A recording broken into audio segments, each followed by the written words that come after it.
এদিকে প্রধানমন্ত্রী তারেক রহমানের আগমন উপলক্ষে উচ্ছ্বসিত মালয়েশিয়া বিএনপির নেতাকর্মীরা।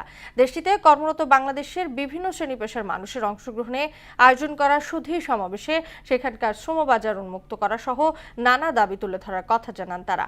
অন্যান্য সেক্টরের মতো প্রবাসীদের সুযোগ সুবিধা বৃদ্ধিতে প্রধানমন্ত্রী কাজ করবেন বলেও আশা জানান মালয়েশিয়া বিএনপির নেতাকর্মীরা। মালয়েশিয়া থেকে হুমায়ুন কবিরের প্রতিবেদন।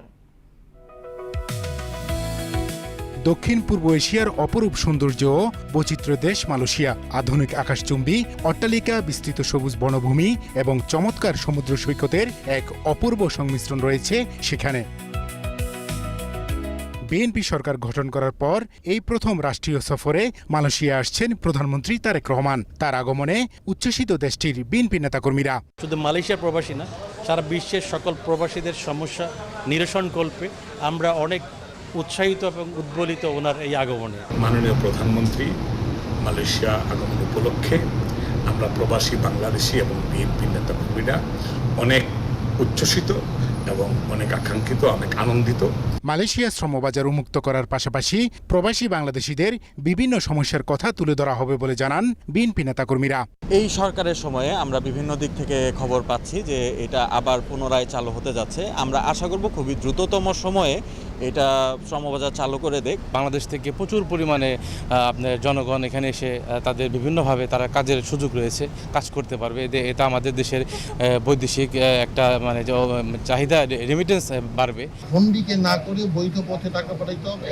এই সিন্ডিকেট যদি ভাঙা যায়, এটা শৃঙ্খলার মধ্যেই কম টাকার মধ্যে যাতে আমাদের বাংলাদেশি ভাইরা আসতে পারে, তাহলে দেশের নাম আরো উজ্জ্বল হবে। যে ধরনের জটিলতার কারণে প্রবাসীদের আসা বন্ধ হয়ে যায়, বিশেষ করে শ্রমিক আসা বন্ধ হয়ে যায় মালয়েশিয়াতে, সেগুলো সমস্যার সমাধান হবে, এটাই আমরা আশা করছি। প্রধানমন্ত্রী তারেক রহমান তার দেওয়া প্রতিশ্রুতি বাস্তবায়নে কাজ শুরু করেছেন জানিয়ে তারা আওয়ামী লীগ সরকারের সময় পাচার হওয়া অর্থ দেশে ফিরিয়ে এনে উন্নয়নের কাজে ব্যয় করার দাবিও জানান। এইখানে যারা উদ্যোক্তা আছে তাদেরকে সহযোগিতা করলে এই রেমিটেন্সটা কিন্তু বাংলাদেশে যাবে, এবং এইখানে যারা ব্যবসায়ী তারা কিন্তু টাকা লয়ে বাগবো না। ও বিদেশে যারা থাকে তাদের মন মানসিকতা থাকে এরকম না। সিন্ডিকেট ছাড়া আমাদের অল্প পয়সায় মানুষ বাংলাদেশ দিনে আসে। প্রধানমন্ত্রীর কাছে আবেদন জানাবো যে আমাদের দেশের জনশক্তি রপ্তানির কাজের জন্য এবং যারা ইলিগেল আছে তাদের জন্য যাতে কোনো কিছু করা হয়। প্রবাসী শ্রমিকদের সুযোগ সুবিধা বৃদ্ধির জন্য বিএনপি সরকার অতীতেও কাজ করেছে, ভবিষ্যতেও করবে বলেও আশা জানান রেমিটেন্স যোদ্ধারা। প্রবাসী যাদের শ্রমগামের টাকা বাংলাদেশের অর্থনৈতিক চাকা সচল করে, তারেক জিয়ার মালয়েশিয়ার আগমন ঘিরে প্রবাসীদের প্রত্যাশা তাদের সুযোগ সুবিধা বৃদ্ধিতে দুদেশের সাথে কাজ করবেন তারেক রহমান। 24-এর গণঅভ্যুত্থানে স্বৈরাচার পতন আন্দোলনে রেমিটেন্স শাটডাউনের মাধ্যমে উল্লেখযোগ্য ভূমিকা রেখেছেন বলেও দাবি করেন তারা। একটি সুন্দর বাংলাদেশ বিনির্মাণে তারেক জিয়ার পাশে থেকে অংশীদারিত্ব হতে চান প্রবাসীরা।